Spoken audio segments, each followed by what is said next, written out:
La question que l'on se pose aujourd'hui, c'est comment fonctionne le petit dernier de DJI, le Spark. Alors comment se présente ce tuto? C'est très simple. Tout d'abord, je vais vous faire une présentation rapide du Spark avec une mise en route, mais on va survoler ça ultra rapidement. Ensuite, je vais vous montrer les points qui ont changé dans l'application DJI Go 4, puis je vais vous emmener faire notre premier vol. On va voir le mode gesture, shallow focus, panoramique. Également dans le box commentaire, deux choses. La première, je vous ai mis les minutes qui correspondent au chapitre en question, c'est-à-dire que si vous n'avez pas envie de regarder tout le tuto, vous cliquez sur la minute et vous êtes directement redirigé au chapitre qui vous intéresse. Et de deux, je vais vous mettre un lien, application DJI Go 4 à télécharger en PDF. Ça, vous l'imprimez et ça va être un mode d'emploi, si vous voulez, de votre application que j'ai créé juste pour vous. C'est quoi l'avantage? Tout simplement, si vous vous retrouvez en tournage et que vous ne savez pas comment faire telle ou telle manipulation, vous regardez le sommaire et hop, vous avez directement la réponse. Si ce n'est pas disponible encore aujourd'hui, ça va y être dans les jours à venir, donc restez connectés. En attendant, let's go! Je n'ai pas acheté le Spark Combo puisqu'il n'est pas encore disponible, mais voici la première version, la moins chère, et c'est celle que nous allons voir aujourd'hui. Quand vous ouvrez la boîte, voilà ce que vous y trouvez, il n'y a que ça. C'est ultra minimaliste. Juste pour vous montrer la taille du drone par rapport à mon téléphone iPhone 6, c'est plus gros. Voilà comment se présente votre drone. Donc très rapidement, votre nacelle à deux axes qui se trouve ici. Ici, vous avez des capteurs, ce qui va vous servir si vous voulez détecter entre autres votre visage lorsque vous allez faire un mode gesture, etc. Vos moteurs, vos 4 hélices. Ici, vous avez votre batterie. Donc pour enlever la batterie, cette fois-ci, c'est tout simple. Il vous suffit d'appuyer sur les deux petits boutons là, comme ça, boum. Et là, très important, vous voyez que vous avez un code Wi-Fi avec le mot de passe. Ça, il faut que vous l'écriviez évidemment avant de mettre votre drone en route, puisque vous avez besoin d'allumer votre drone lorsque vous allez le connecter au Wi-Fi. Et si vous n'avez pas noté le mot de passe, eh bien, vous allez devoir éteindre votre drone. Une fois que vous êtes familiarisé avec votre Spark, et bien, tout simplement, vous allez recharger votre batterie. Donc, vous allez mettre votre câble comme ceci, ici. Voilà, vous mettez ça dans la prise et vous en avez à peu près pour 50 minutes. Sachez qu'au départ, j'ai essayé de la charger avec une prise comme ça que j'avais dans mon matos. Et au lieu de mettre 50 minutes, je crois que ça a mis 3h30, 4h. Donc avis aux amateurs, je pense que si vous le faites également sur votre PC, ça va prendre grave du temps. Une fois que vous avez rechargé vos batteries, à la différence des autres drones, cette fois-ci, vous allez aller sur votre téléphone et vous allez vous connecter dans Wi-Fi. Puis, vous allez tout simplement chercher votre réseau Spark et là, vous allez rentrer votre mot de passe. Une fois que vous avez rentré votre mot de passe, vous voyez apparaître pas de connexion, ce qui est totalement normal. Et ensuite, vous allez vous rendre sur votre application DJI Go 4 où vous allez tout simplement faire une mise en route comme vous avez l'habitude de le faire avec les autres drones. Il n'y a rien qui change du tout.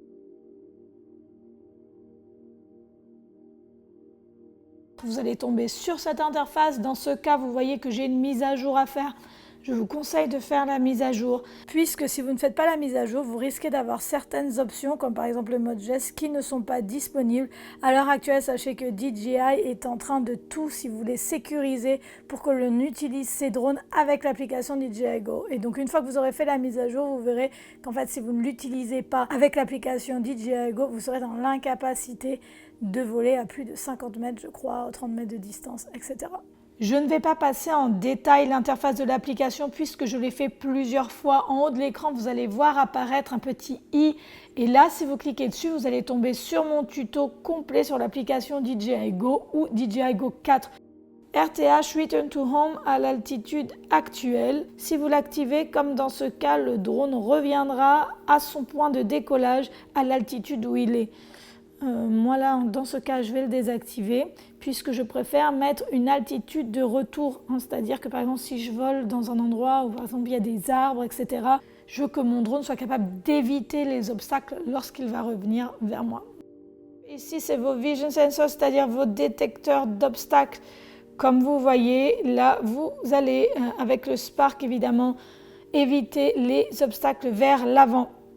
Donc vous allez activer cette première fonction, vous désactivez et activez le vol vers l'arrière. Si vous voulez activer le Spark avec votre main, il vous faut à ce moment-là activer cette fonction où on vous dit d'utiliser ce mode là où il n'y a pas de vent et là où vous avez de la lumière. Faites aussi attention à ce que vos doigts ne soient pas près des hélices. Il vous dit de mettre des protections d'hélices, c'est plus sûr. Et il vous dit qu'après 60 secondes, votre drone il va descendre s'il n'a plus de contact avec la main et s'il n'est pas relié à la radiocommande. Ici, juste à côté, c'est votre Wi-Fi. Et lorsque vous allez piloter le Spark, c'est important évidemment, quand vous pilotez avec votre téléphone, d'avoir une connexion Wi-Fi. Là, vous voyez, la connexion n'est pas bonne et vous risquez de perdre assez souvent le signal. Donc je vous conseille vraiment, avant de piloter, déjà on regarde si on est en mode GPS, on regarde notre nombre de satellites et ensuite on va regarder notre connexion Wi-Fi. Très important.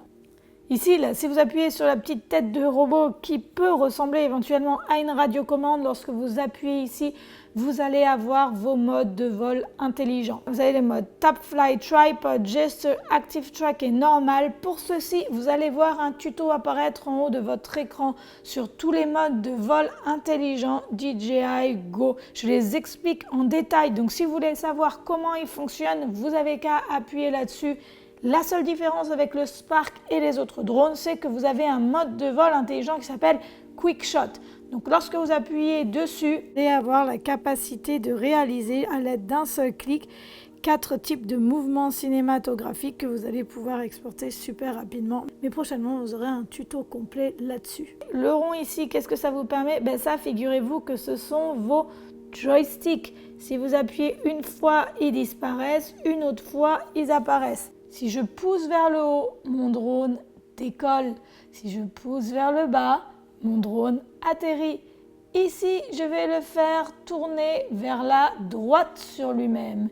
Et ici, je vais le faire tourner vers la gauche. Avec le joystick droit, ici je vais à gauche, ici je vais à droite. Ici j'avance et ici je recule. Évidemment si vous êtes en mode 2 et que votre caméra est dans le même sens que la mienne. Là vous avez un slider sur le côté. Un slider c'est une espèce de bande là, vous voyez, avec 2 flèches, une qui monte vers le haut, une qui monte vers le bas. Ça c'est votre inclinaison de votre nacelle. Vous voyez, si vous appuyez là, elle descend. Si vous appuyez là, elle monte. Vous pouvez également réaliser cette opération différemment, c'est-à-dire que si vous appuyez ici en haut à droite, vous pouvez régler votre nacelle en bougeant votre téléphone d'en haut en bas et la nacelle elle va se régler automatiquement. Moi je trouve pas ça très pratique, à part quand je trouve plus la personne ou le sujet en question, puisque évidemment c'est très aléatoire, ça bouge ou trop ou pas assez.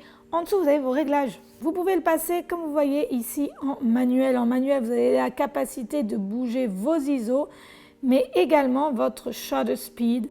On n'a pas la possibilité de changer le format de la vidéo, contrairement aux autres drones de DJI Go, le Mavic, le Phantom, etc. Mais là, par exemple, si vous appuyez tout simplement ici sur la petite roulette, vous pouvez quand même régler votre balance des blancs. Maintenant, si vous changez tout ceci en photo, voyez qu'ici, vous avez plusieurs possibilités.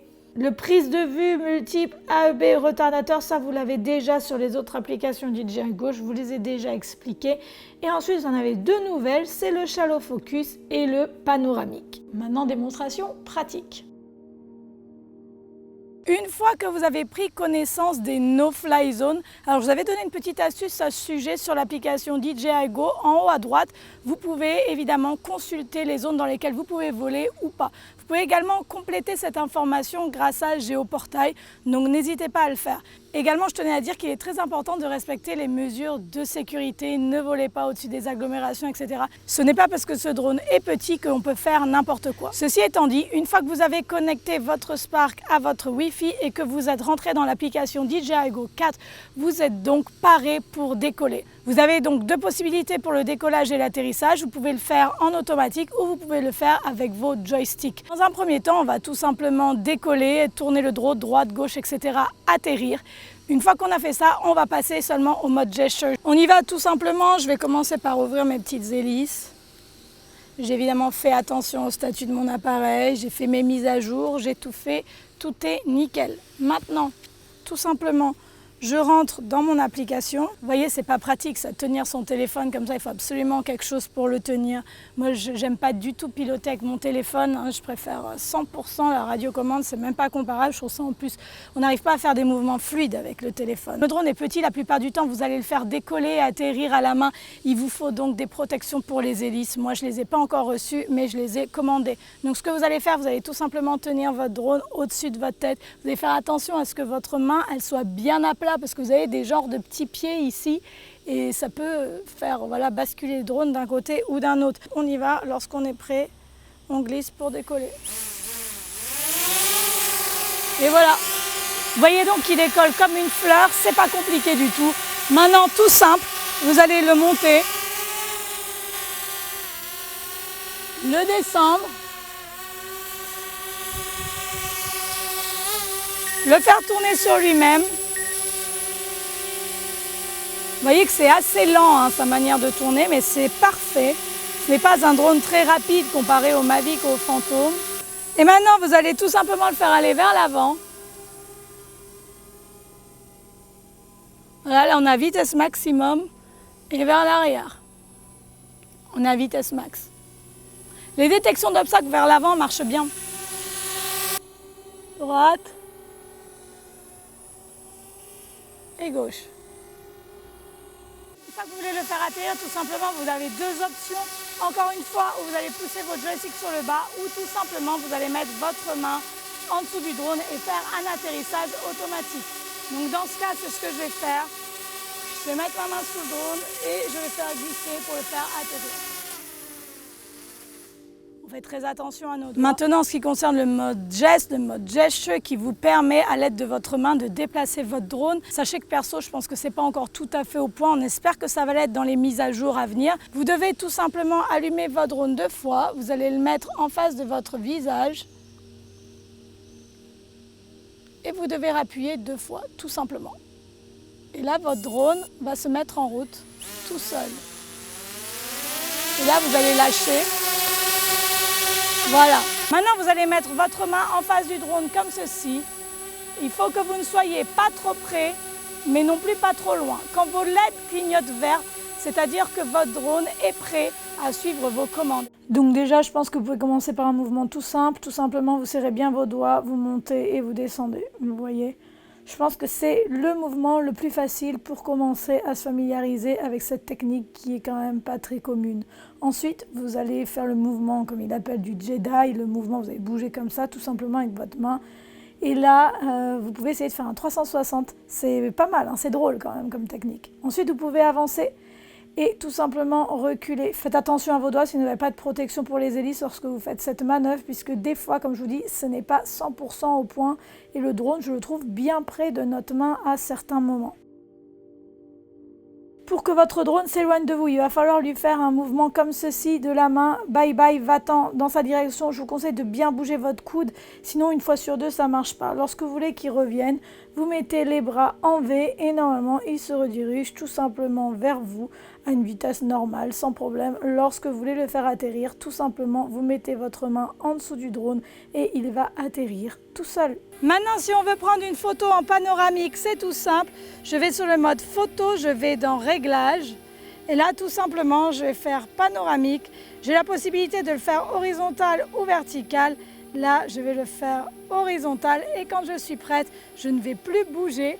Voilà ce que ça donne. Je trouve que les résultats du Spark au niveau photo sont très bons. Lorsqu'il va prendre la panoramique horizontale, il va bouger, pensez 9 fois, la verticale 3 fois, donc restez bien statique. En ce qui concerne le Shallow Focus, donc vous allez tout simplement appuyer sur Shallow Focus, puis vous allez appuyer prendre une photo. Là également, le drone va se mettre à bouger. Il vous faudra donc rester très statique.